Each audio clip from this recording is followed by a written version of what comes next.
세계적인 투자자 짐 로저스 회장이 최근 KBS와의 인터뷰에서 한국의 어떤 정치인도 공식적으로 지지한 적 없다고 밝혔습니다. 이는 지난달 이재명 대선 후보 지지 선언문과 관련된 논란에 대한 직접적인 반박으로 로저스 회장은 누군가를 지지했다면 그것은 제가 모르는 일이라고 강조했습니다. 국민의힘은 이를 두고 대국민 사기극이라 비난하며 정치 공방이 더욱 격화될 전망입니다. 국민의힘이 이재명 더불어민주당 대선 후보와 관계자를 허위사실 공표 혐의로 검찰에 고발했습니다.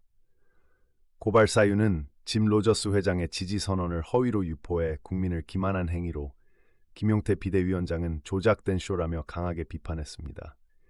이에 민주당은 과장된 해석이라 반박했으나 로저스 회장의 공식 부인으로 논란은 확산 중입니다. 짐 로저스 회장과 소통을 주도한 송경호 평양과기대 교수는 지지 표현이 단어 선택 실수일 뿐 의도는 맞다고 주장했습니다. 반면 로저스 회장은 KBS 인터뷰에서 송 교수와 연락했지만 지지 발언 기억 없다고 선을 그었습니다.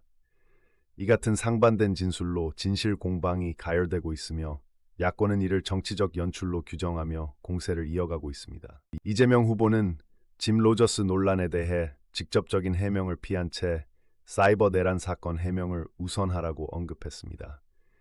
이는 국민의힘의 공격을 의식한 것으로 보이며 야당은 책임 회피라 비난했습니다.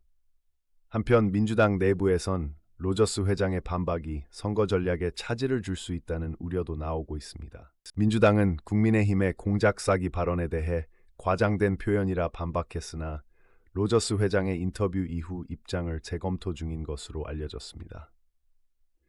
당내에서는 외부 인사 발언 활용의 위험성을 인정하는 목소리도 나오는 가운데 야당은 이번 사태를 거짓 선동의 전형이라며 계속해서 공략할 방침입니다. 지난달 김진양 전 개성공업지구 지원재단 이사장이 짐 로저스 회장의 지지 발언을 대독한 기자회견 영상이 재조명되고 있습니다.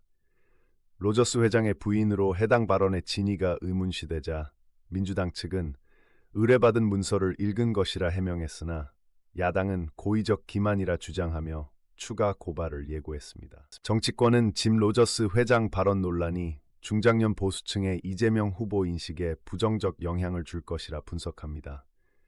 전문가들은 국제적 투자자의 지지를 강조하려던 민주당의 전략이 역효과를 낳을 수 있다고 지적하며 야당은 이번 사태를 신뢰성 추락의 기회로 활용할 전망입니다.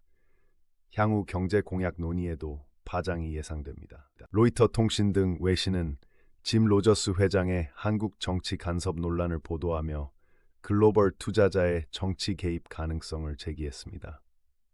한편 월스트리트 저널은 한국의 정치적 양극화가 외부 발언까지 오염시킨 사례라고 평가했으며 이번 사태가 한국의 투자 환경 이미지에 미칠 영향에 대한 관측도 나오고 있습니다. 검찰이 국민의힘의 허위사실 유포 고발 사건을 공식 접수했습니다.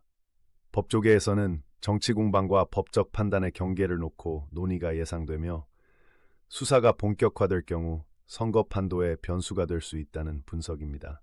다만 실제 기소까지 이어질지는 증거 확보 정도가 관건으로 보입니다. 양측 모두 추가 입증 자료 준비에 박차를 가하고 있습니다. 여론조사 기관들에 따르면 짐 로저스 발언 논란에 대한 국민인식이 극명하게 갈리고 있습니다. 중장년층은 국제적 신뢰도 추락을 우려하는 반면 젊은 층은 과도한 정치화라고 평가하는 경향이 나타났습니다. SNS에서는 로저스 거짓말과 국민의힘 거짓말 트렌드가 동시에 등장하며 논란의 확산세가 이어질 전망입니다. 정치권은 이번 사태를 계기로 지지층 결집을 노릴 것으로 보입니다.